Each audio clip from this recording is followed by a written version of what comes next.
Islam, is it always violent? If you're true to the Quran and the original sources, will you support jihad? We're about to debate that issue. It's time for The Line of Fire with your host, activist, author, international speaker, and theologian, Dr. Michael Brown, your voice of moral, cultural, and spiritual revolution. Michael Brown is the director of the Coalition of Conscience and president of Fire School of Ministry. Get into The Line of Fire now by calling 866-34-TRUTH. That's 866-34-TRUTH. Here again is Dr. Michael Brown. Well, thanks so much for joining us today on The Line of Fire. Over the months and years, we've often talked about Islam. I've often warned about radical Islam and interacted with teachings of the Quran. I've also sought to interact with Muslims and discuss the gospel as well. But the question that always comes up is the nature of Islam. Is Islam, by its very nature, true to its original sources and the example of the life of Muhammad, always going to have a violent expression, always going to believe in some form of jihad, or maybe not as bad as ISIS, but it will be a violent religion? Or is it possible to be true to the Quran and Muhammad, the original sources and theology and history, and somehow be a peace-loving Muslim? And say, yeah, at times of war, that's one thing, but otherwise we're peace-loving and we deplore what these other groups do. Are there different forms of Islam?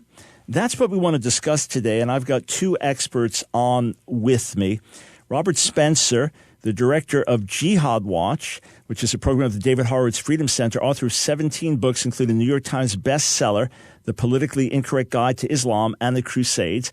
I often go to his website, jihadwatch.org. Mr. Spencer, thanks so much for joining us on the broadcast today. Happy to be here. Thank you.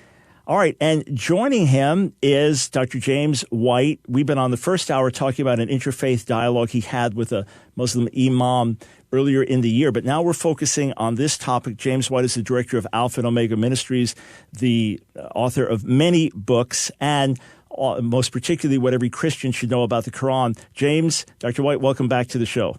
Good to be with you. All right, so Robert, if you could take a minute and give your basic thesis, then I want James to do it, and then you'll unpack it both longer in the next segment. So, Robert, starting with you for a minute.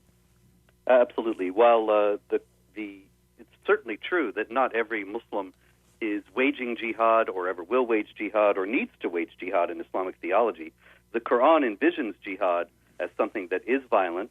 Muhammad, who is exemplary for Muslims in terms of the highest example to be imitated, fought in battles and exhorted Muslims to do so. The Quran says that those believers who sit at home are not equal to those who strive in the way of Allah, that is, wage jihad in the way of Allah, with their possessions and their lives, which makes it very clear we're talking about battle and not about some sort of spiritual struggle. And Islamic law, in all of the various schools of jurisprudence, both Sunni and Shia, all of the mainstream sects of Islam, all of them are unanimous in teaching that it is the responsibility of the Islamic community to wage war against unbelievers and subjugate them under the rule of Islamic law. And so violence is inherent in Islam in all of its traditional and classic formulations. All right, 1 minute exactly. James, over to you. Well, obviously, the real issue here is, do we demand that we apply a Protestant sola scriptura, the earliest sources are the only type thing, lens upon Islam, or do we recognize that Islam developed its own jurisprudence over time that provided for a limitation on the nature of jihad, when jihad could take place, what jihad is, the role of the caliphate, so on and so forth. And so while there's no question that there is a tremendous amount of basis for the argumentation of violence in the promulgation of Islam, there is also very clearly no consistency. And this is the issue, is I'm going to be arguing, I have to argue, that the original sources themselves are not consistent with themselves as divine revelations. This is one of my primary arguments against the idea that the Quran is the Word of God to begin with. All right, friends, we come back. We're going to hear from Robert Spencer, 5 minutes supporting his position, and Dr. White, 5 minutes supporting his position. And then we'll continue to go, and then ultimately with interaction. Oh, God of burning, cleansing consuming flame. Send the fire. It's The Line of Fire with your host, Dr. Michael Brown, your voice of moral, cultural, and spiritual revolution. Here again is Dr. Michael Brown. We are discussing today the true nature of Islam. If you're consistent with the sources, will you be ultimately a violent Muslim or a Muslim who supports violent jihad? Or are the sources not consistent? Two experts debating this, Robert Spencer of Jihad Watch and James White of Alpha and Omega Ministries. Robert, over to you for 5 minutes to present your side. Yes, in the first place, Dr. White started out by saying that what we must not do is apply some sort of Protestant sola scriptura analysis to Islam, and that is absolutely true. That's exactly what I am not doing. What we have to do is take Islam on its own terms. He mentioned its schools of jurisprudence, and that is exactly what we need to look at, because every Sunni Muslim and every Shiite Muslim, with very few exceptions, adheres to one of the schools of jurisprudence. In the Sunni world, the Shafi'i, Maliki, Hanafi, and Hanbali schools, these are not brick-and-mortar schools. These are schools of thought, ways of understanding Islam. And all of them, the Shiites also, the Jafari school is a Shiite school, and other Shiite schools, they all give a Muslim an understanding. It's not just a sola scriptura religion that a Muslim reads the Quran and comes to an idea of what it means. It is a religion of authority, and the authorities come from these schools of jurisprudence. Every one of these schools of jurisprudence is unanimous in saying that it is a responsibility of the Muslim community to make war against Jews, Christians, and other non-Muslims in order to bring them into the Islamic social order, which means that they pay the jizya, the tax on non-Muslims, and accept various humiliating and discriminatory regulations, or else they go to war with the Muslims. The Muslims go to war with them, that is. This is something that is taught by all four schools of jurisprudence among the Sunnis, as well as by the Shiites. It is something that is taught by Muhammad and something that is exemplified by Muhammad. So the thing is that Dr. White is also correct when he says there is no consistency in the original sources, but this is something that these schools of jurisprudence all deal with, because in the early part of Muhammad's career, he did not teach warfare against unbelievers. But when he moved at the Hijrah from Mecca to Medina, he began to preach in the first place defensive jihad and then offensive jihad. The first biographer of Muhammad, Ibn Ishaq, in the 8th century, he actually explained that there is a progression in the Quran in its understanding of jihad. First, tolerance, then defensive jihad, and finally offensive jihad, which is the stage that is valid for all time. Although when Muslims are a small group that is threatened by a large majority of unbelievers, then they also will preach tolerance in the manner of the first stage. But it is always tending toward the second and third stage. So Dr. White is broadly correct that there's no consistency in the sources, but this is an inconsistency that has been dealt with by Islamic jurisprudence all the way back to the beginning, all the way back to Ibn Ishaq, Ibn Qayyim, Ibn Kathir, the pioneering sociologist Ibn Khaldun, and many other Islamic authorities, all the way throughout Islamic history, down to the 20th century, have taught that the offensive jihad, the verses involving fighting, like, for example, chapter 8, verse 39 of the Quran, fight until religion is all for Allah. Chapter 9, verse 29, which says, fight against those who do not obey Allah and His Messenger and do not forbid what He has forbidden, even if they are of the people of the book, which is primarily Jews and Christians, until they pay the jizya with willing submission and feel themselves subdued, that these kinds of verses take precedence over verses such as chapter 109 of the Quran, which says, say to the unbelievers, I don't worship what you worship, and you don't worship what I worship, and we're not going to worship what each other worships, and so essentially we'll just leave each other alone. That the verses of fighting, of warfare, they take precedence over the verses of peace. And so, for example, you have a Hanafi manual of Islamic law saying that because the Prophet, Muhammad, who is, of course, exemplary for Muslim behavior, instructed his commanders, directing them to call the infidels to the faith, first the Muslims call the infidels to the faith, so that the people will hence perceive that they are being attacked for the sake of religion. and not just for the sake of taking their property. In other words, it's enjoining religious warfare and saying that this is something that Muslims have a responsibility to fight.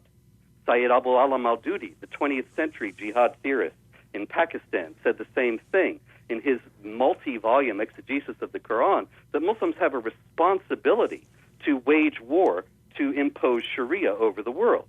So they understood that there are other things in the sources teaching peace, but they always taught in accord with the principle of abrogation, based also on the Quran, that what comes chronologically later supersedes what comes chronologically earlier, that the warfare superseded the tolerance.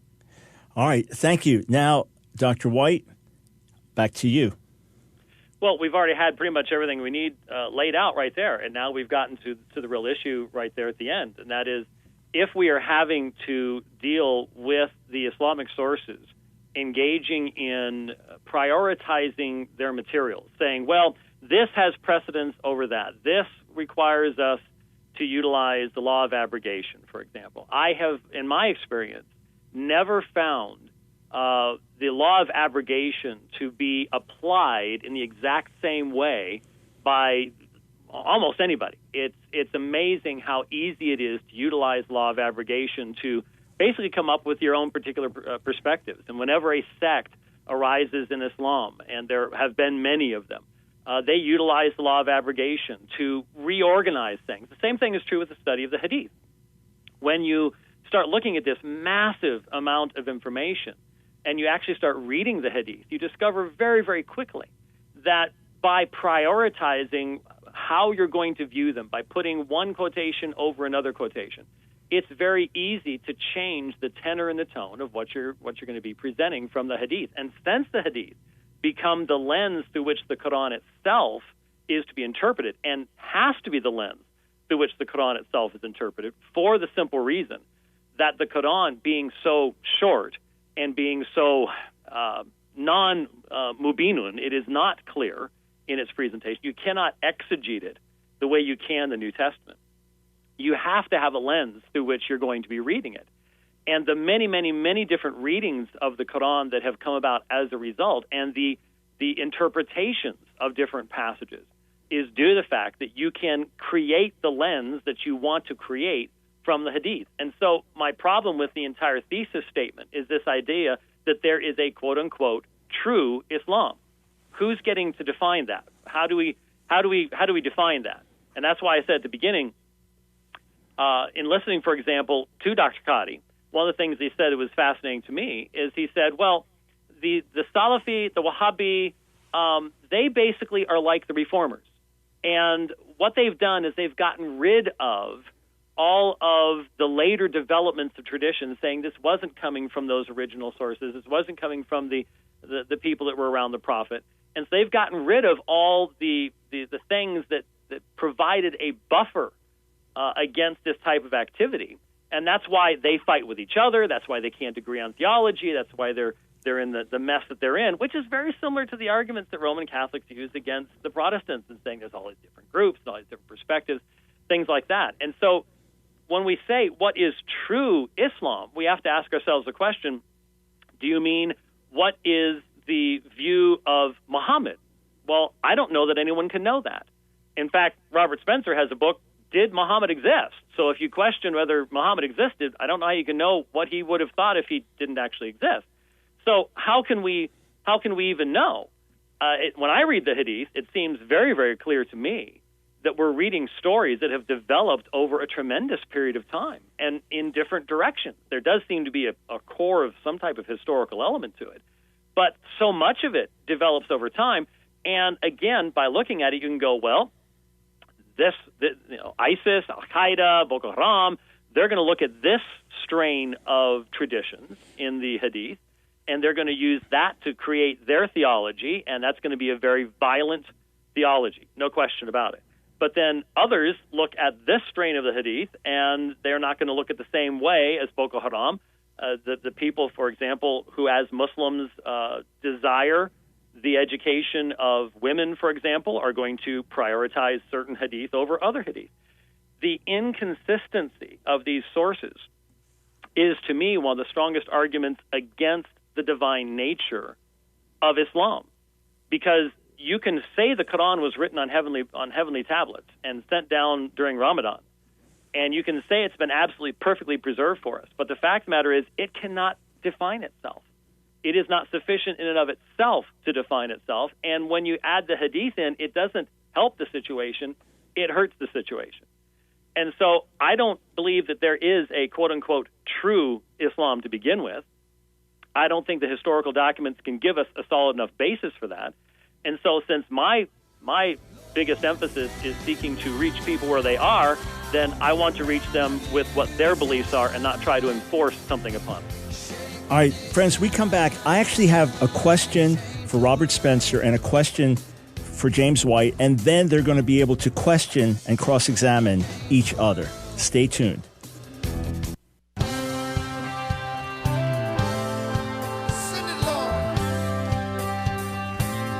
It's The Line of Fire with your host, Dr. Michael Brown. Get into the Line of Fire now by calling 866-34-TRUTH. Here again is Dr. Michael Brown. All right, actually, I got slightly ahead of myself. I will raise some questions in the next segment. But first, back to Robert Spencer for a 4-minute response rebuttal to Dr. White. Yes. In the first place, I think that Dr. White and I both agree that it's ridiculous to say there's any true Islam, because there isn't any single authority that can define what that would be. However, we can and should look at the mainstream authorities within Islam, as I explained in the earlier segment, and those are all unanimous in saying that jihad involves violence against unbelievers, and that violence against unbelievers is a blessed act that will bring rewards to the believer. Dr. White is correct that the hadith contain all kinds of different things, but it's really kind of ridiculous for him to say that because I question the historicity of Muhammad, therefore we can't know anything about what Muhammad actually said and did. It's just like if I say, Macbeth said, "Is this a dagger I see before me?" Well, Macbeth really said that. It's in the play, but that doesn't mean Macbeth was a historical character. And it's the same thing with Muhammad. Muhammad says and does all sorts of things in the hadith that we can and should know about, but that doesn't mean they have any historicity. Now, the historicity of Muhammad is a separate question, but the content of Muhammad's teaching is very important because it formulates Islamic law. And Muhammad is very clear in the hadith. It's not true, while it's true that there are all sorts of contradictory hadith about all kinds of matters, Dr. White will not be able to invoke a single hadith in which Muhammad is saying, live at peace and coexist with the unbelievers on an indefinite basis and don't go to war with them. There is no such hadith, but there are many such hadiths that say, for example, Muhammad says, I've been commanded to fight against people until they confess that there is no God but Allah and that I am his messenger, or where he tells his followers to, in the first place, invite the unbelievers to accept Islam and then invite them to pay the jizya. If they refuse both, then to fight them, where Muhammad says, I have been made victorious with terror, where it's very clear that he doesn't mean some sort of religious awe, but terror in the sense of being terrorized. Muhammad himself practiced this. In a notorious incident, there were some people who stole some of the camels and made off with them, and Muhammad ordered people to go and follow them and find them, and then he ordered them to have their hands and feet cut off on opposite sides, which is in accord with the Quran in chapter 5, verse 33, and had them staked out in the desert, and their cries for water to be ignored, and so on. This is somebody who mandated violence, who practiced violence, who exhorted his followers to engage in violence, and this is why all the major schools of Islamic jurisprudence are unanimous in teaching that violence is integral to the application of Islam for the believer. Now, violence is fard kifaya, a communal obligation on the Muslim community in general, so if one part of the Muslim community is discharging it, another does not have to. So not every Muslim has to engage in violence in order to be a true Muslim. But there is no sect of Islam that teaches peace. There is no school of jurisprudence of Islam that teaches that Muslims should coexist with unbelievers as equals. Every last sect and every last school, working from this massive hadith that Dr. White rightly notes is contradictory, they see in it, and all of them do. It's odd that there's not even a single one that sees any peace in it. they all see a mandate to wage war against and to subjugate unbelievers as inferiors, denied basic rights under the rule of Islamic law. And we have to remember that that is the goal of jihad. It's not just undifferentiated mayhem. It is designed to weaken the infidels and ultimately to bring them under the sway and under the government of Islam. As Maududi says, non-believers have absolutely no right to wield the reins of power in any part of God's earth, and if they do, the believers have the responsibility to take up arms and dislodge them from that power. All right, thank you. Now, James White, back to you for 4 minutes. I'm a little confused about what was just said in regards to Macbeth and Muhammad. I'm still, it sounds like differences between people. Maybe what should have been said is you can interpret the various schools of jurisprudence in such a way that they all demand jihad, as long as you don't then also include the limitations upon jihad, the requirements when you live in a non-Muslim land. We haven't defined yet, and unfortunately, as time gets shorter and shorter each segment, Dar al-Harb, Dar al-Islam, what the difference is between the world that is submitted to Allah, the world that is the reign of war, so on and so forth.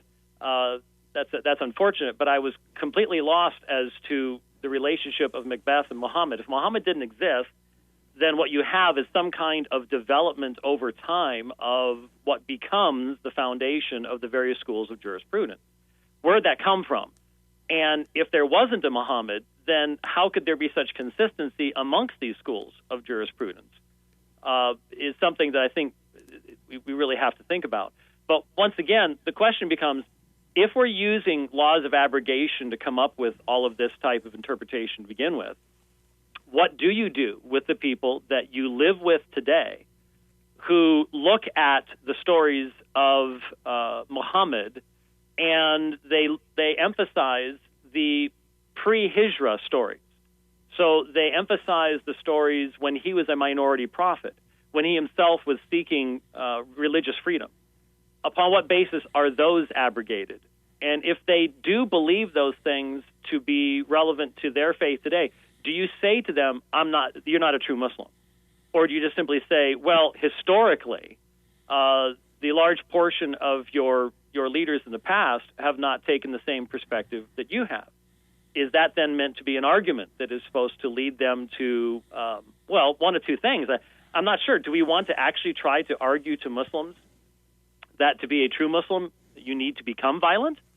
I'm not sure that's what we want to do, even though I have, for example, many times in the past argued that the vast difference between the Christian message and the Islamic message is that the messenger, the one that we are presenting to people, Jesus Christ, is not a person that you can hold up entire books about their various military campaigns.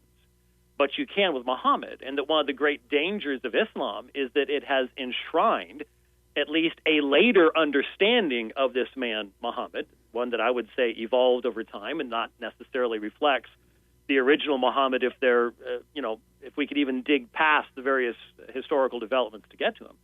But since that is what has been happening, since he has been called the best of humanity, then what you've done is you have established someone who has all of these character issues to deal with, and there has not been any type of meaningful understanding of what came beforehand in the other books that the Quran says were also contained light and guidance, which would help you to in any way ameliorate the exaltation of the militaristic aspects of that individual's character. Now, thankfully, there are some Muslims that don't want to emphasize that, but they are unfortunately in the minority, but they still exist. What do we do about them?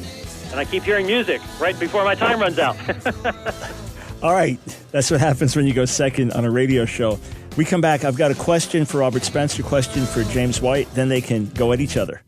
It's The Line of Fire with your host, activist, author, international speaker, and theologian, Dr. Michael Brown.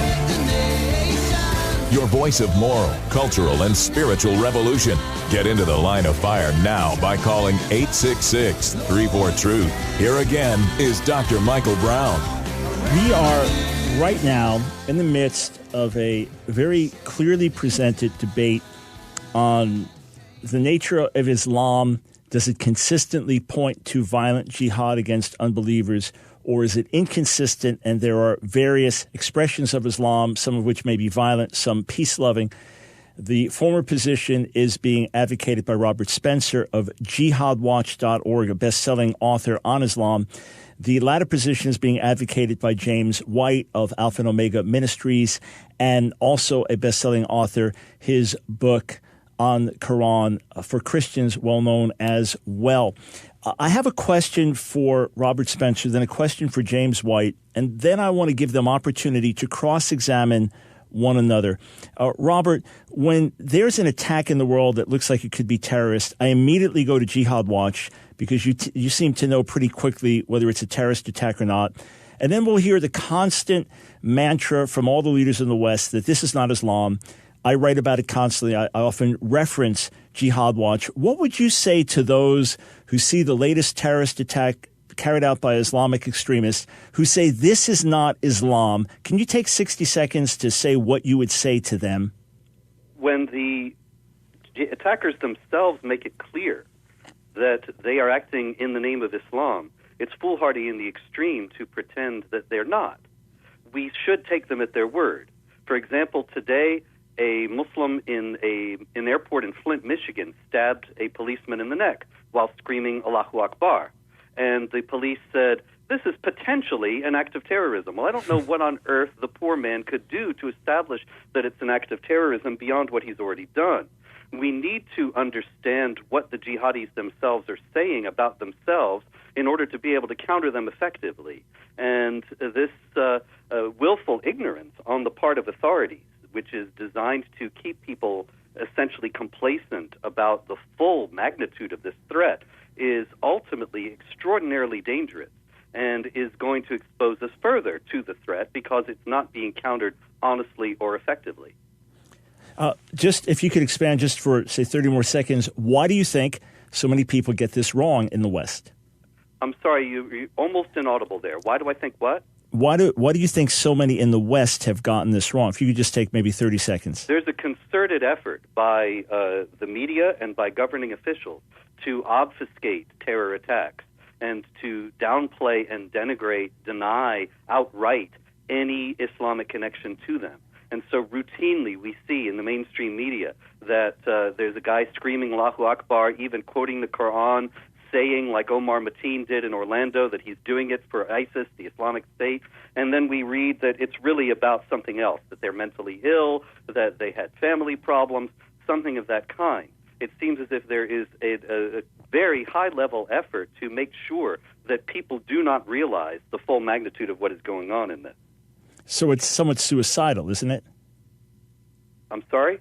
It is somewhat suicidal, is it not? Oh, no doubt. It's directly suicidal. And if you guys could turn up the volume on this, it's very hard to hear suddenly. All right. Not sure what happened there. I think everything's the same on our end, but we'll work on that. James, let me put this question to you, and then you can answer it on the other side of the break. And then, Robert and James, you can interact and question one another. But, James, here's my question to you. I look at the way you have debated Muslims in the mosques and in other settings as a real model, that you're familiar with their material, you're respectful to them, but you loudly and clearly present Jesus to them. So my question to you, and you can answer it on the other side of the break and take a couple of minutes to answer, is what concerns you in terms of gospel outreach when the latest terrorist attack takes place and people say, well, that's all Muslims are like ISIS. And a lot of Christians think, yeah, all Muslims are like ISIS, and if they say they're not, they're lying.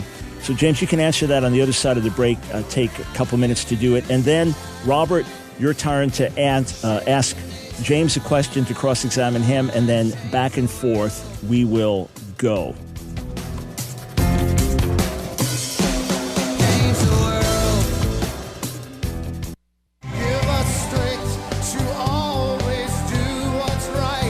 It's The Line of Fire with your host, Dr. Michael Brown, your voice of moral, cultural, and spiritual revolution. Here again is Dr. Michael Brown. We're having an important discussion about the nature of Islam with two experts on the subject. Robert Spencer, you can read his politically incorrect guide to Islam and the Crusades, his website, jihadwatch.org. James White. You can read his book, What Every Christian Needs to Know About the Quran, his website, aomin.org. So, James, my question to you before the break was, what does it concern you when there's the latest Islamic terrorist attack and a lot of Christians think, well, all Muslims are terrorists? Well, what it does is it unfortunately closes doors an opportunity of presenting the gospel to individuals because it creates fear in people's minds. And certainly there is reason to be fearful of individuals who engage in such type of activity. I can't look into people's hearts and minds. I can't look into that man who today in Flint, Michigan, engages in this type of activity any more than I could look into the heart and mind of the individual that drove the van into the Muslims just a few days earlier in London. I can't see those things. And so if you put yourself out there to present the gospel, you are risking yourself, and you have to place yourself in the hands of God at that point. But my real concern is I'm looking at ways of opening up avenues of communication between Christians and Muslims, because for me, given the nature of Islam, given that I do not believe, in the various Muslim groups and the infighting, and remember, ISIS primarily kills Muslims as their victims, as well as Christians and others, I don't believe that the original sources of Islam are able to answer those questions. So what's the only true final solution? I believe it's the gospel of Jesus Christ. And so I want to see every opportunity of doors opening. And unfortunately, the way things are being dealt with, because the media, look, when someone yells Allahu Akbar, you need to recognize, yes, this person is claiming an Islamic understanding of what they're doing. But then you also have to be honest and go, look, when a Christian does something, don't we want to be able to ask the question, how much does this person really know? How well studied were they? What perspective are they coming from? We want to have that type of freedom, and we need to extend that freedom to the other side. And so it bothers me when people say, well, it's just all of Islam, without making the necessary distinctions to recognize the differences that actually exist. All right, and I wanted to ask those two questions, gentlemen, only to emphasize not just the truth about the various questions, but why you each do what you do. There's a different motivation behind it. Nonetheless, we come back to the discussion, is Islam consistently violent or not? Can you be a genuine, devout, serious Muslim and be peace-loving and renounce violent jihad? So, Robert, your time now to begin cross-examination. You can ask James a question, and if you need to clarify it, go back and forth a little fine, and then we'll switch over to James asking you. So, over to you, Robert. Thank you. Actually, Dr. White already asked me a question earlier. What would you say to Muslims who prefer the Meccan passages of the Quran, which generally teach a form of tolerance, rather than the Medinan passages that teach warfare?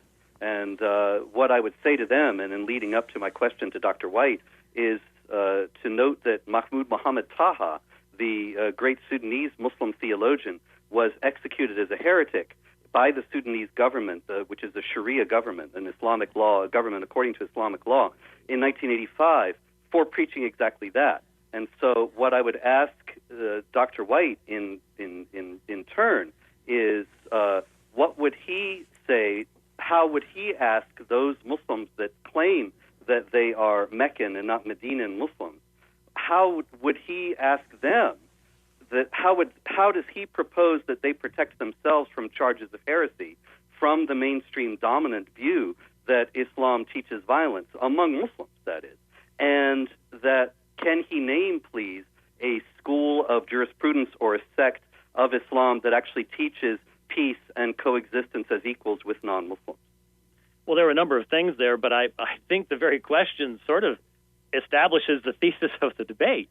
Unless you're going to say that the man who was executed by the Sudanese government was not a Muslim, then you have Muslims killing Muslims over disagreements on this very issue, which sort of is the point of why I even agreed to do this. And that is, I know too many Muslims who interpret the history of Islam, not just the original document, but they then interpret even the schools of jurisprudence in light of the history of Islam and the history of the development of through the Abbasid dynasty and so on and so forth. There's been a lot of theological look. If we can recognize that even the view that the Quran is eternal amongst the Sunnis, I mean, this is a difference between the Sunnis and the Shiites. If we can recognize that something as central as that developed over time, and it was not an original concept, but came into existence over time, if something as basic as that can be the result of the process of the development of theology, then obviously many other things can as well. And the people looking from our perspective backwards say, well, there's the process of development. This is the stream that I see, that I want to be a part of, that expresses what I understand of Islam. And so the terrible thing is that the Sudanese government would act in that way, and that the only place you can be free to have that perspective is outside of where Sharia becomes established. That's one of the arguments. Why would that be? Wouldn't that be because of the nature of Sharia itself? That would be because of the way that Sharia is applied. As you know, there's different ways of understanding and applying Sharia. The very fact that in African Islam contexts, up until the past, 120 years? Somewhere, well, actually more like 80 years, I guess. There was tremendous freedom, even amongst Muslims and Christians and Aboriginal tribes and so on and so forth. Yeah, but that was a retreat from Sharia. That wasn't Sharia. 70% of all the rulings are established by consensus, ijma, among the various schools of jurisprudence. In Africa, there were many areas where Sharia was not applied, but that wasn't some moderate form of Sharia. So I ask again, can you please identify, outside from one individual who was executed as a heretic, can you please identify a sect or school of Islamic thought that teaches peace and coexistence with non-believers as equals? Well, again, peace and coexistence of non-believers as equals. Of course not, because of the fact that you have shirk and you have the understanding of the Ummah and the division between the Dar al-Harb and the Dar al-Islam. But I'm afraid that you're utilizing that terminology there in somewhat of a double entendre or something along those lines. There is no question that Islam views those who submit to Allah to be in right relationship with Allah, and they want to have God's law applied across the board.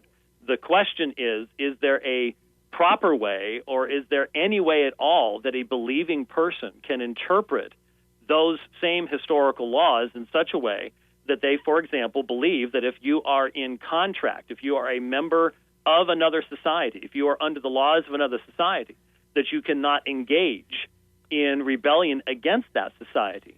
And as you know, that has been a decision that has been made many times in the history of Islam. Yes, but it's provisional until Muslims attain sufficient strength in order to apply Islamic law, as I'm sure you're also aware. So the question once again becomes, is there then a school of thought that rejects violence against unbelievers, that rejects the idea that one must wage war against unbelievers and make them submit as inferiors under the rules of Sharia to pay the jizya, to not build new churches, that kind of thing? There is absolutely no question that that particular understanding of the application of, for example, Surah 9 is extremely prominent. However, what I was trying to say, you said, well, that's provisional until something takes place. Well, what do you mean by, well, I'm not asking questions right now, even though you've been making a lot of statements, but when you say that's provisional in the sense that this person is allowed to engage in active violence to hasten this, or provisional in the sense that they accept that in this particular land, this is the case of the law that comes to exist? Yeah, well, actually, the rulings are generally that if Muslims attain a majority, then they can begin to apply Islamic law. And some schools consider that it's impermissible to engage in jihad activity until that point, but at the same time, they're working toward that point. And so the goal remains the same. And, of course, the reality that all of these schools, one of the important elements of this, where ISIS and the others have rejected these Islamic schools, which you haven't brought up, is the necessity of the caliphate, which is why ISIS is so fixated on the concept of the caliphate, right? Of course. But see, this is very important as well, that ISIS is not killing other Muslims because it's some sort of a non-Muslim entity. It's killing other Muslims because it believes that it's the caliphate and that all Muslims owe allegiance to it, and that therefore those who are not allied with it are heretics or apostates, and thus under the death penalty for heresy and apostasy. Which is why they also attack al-Qaeda, right? Well, this is the same thing, that al-Qaeda is a rival jihad group, and so obviously they don't accept the caliphate, but they're both working from the same principles that one must do violence to those who are outside the fold. And that is the core of our debate here, that violence is core and is taught by all the various groups in Islam. And it is not something that is only the province of one group or another group, and then there's other peaceful groups, because we still don't have the name of any peaceful group. All right, tell you what, just got to jump in here. Dr. White, we resume, finish your point, and then you can begin to question Robert Spencer. And feel free to question, make statements, be free in the interaction. But we start, Dr. White. God of light, hear our cry, send the fire. It's The Line of Fire with your host, Dr. Michael Brown, your voice of moral, cultural, and spiritual revolution. Here again is Dr. Michael Brown. We continue the interaction with Robert Spencer and James White on the nature of Islam. So, James, over to you to respond and then to begin your questioning of Robert Spencer. Well, what I was trying to get to there a number of times toward the end was the reason that there is so much infighting between these various groups is because they don't have the same theology and the same understanding. ISIS establishes the caliphate because they recognize that historically there has to be a caliph for jihad to exist, and Al-Qaeda specifically rejected that. If you read the writings of Al-Qaeda that they put out, they said that a state of jihad exists and there does not need to be a caliphate. And so my point was, isn't that one of the demonstrations of the fact that this idea that there is a single, one true Islam, there's lots of differences, and one of those differences is this idea of the necessity of the caliphate. All right, so with that, we turn things now to James. You can. No, that was my question. I'm sorry. My bad. Okay. Sorry. Go ahead, Robert. I'm sure Robert was sitting there trying to talk and was muted the whole time. No. He's right here. He's here. Yeah, he's been here the whole time. Yeah, this is based on a fundamental misunderstanding of the Islamic theology of jihad. Al-Qaeda declared that there did not need to be a caliphate because Al-Qaeda was saying that it was a defensive jihad. In Islamic theology, since the 9th century, since the formulation of the theology of jihad, there has been the idea of offensive jihad and defensive jihad. Offensive jihad requires the caliph to call it, and the caliph has the responsibility to call it at least once a year. But in the absence of a caliph, it's not as if there isn't any jihad. Jihad is, as I said very much earlier, fard kifaya, an obligation on the whole community. But if a Muslim land is attacked, then jihad becomes fard ayn, which is an obligation on every individual Muslim and does not need the permission or the call of a caliph. And so what Al-Qaeda was arguing was not that there's no caliph necessary. They weren't going against traditional Islamic theology. They wouldn't have dared. They were instead just saying that we are in a state of defensive jihad because Muslim lands have been attacked. So much easier case to make. Then ISIS, which comes from Al-Qaeda, went with them one better. They didn't disagree with any of that exegesis, but they said that the caliphate was now back. And so they were able to declare offensive jihad, and the jihad did not all need to be defensive. So when a deceptive Islamic apologist like Yasser Qadi comes in to the U.S. and he tells people there's no jihad because there's no caliph, he is being actively misleading because he knows full well that defensive jihad is something that is a responsibility of every individual Muslim if a Muslim land is attacked, and that was Al-Qaeda's case.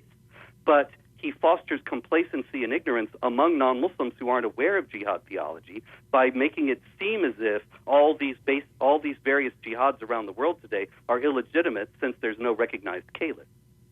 So when he actually gives entire lectures where he contextualizes those, talks about both offensive, defensive, talks about the caliph, and then also includes the information concerning the necessity when you are considered to be under contract, you have a covenant of oath of loyalty to a nation, and the relevance of that.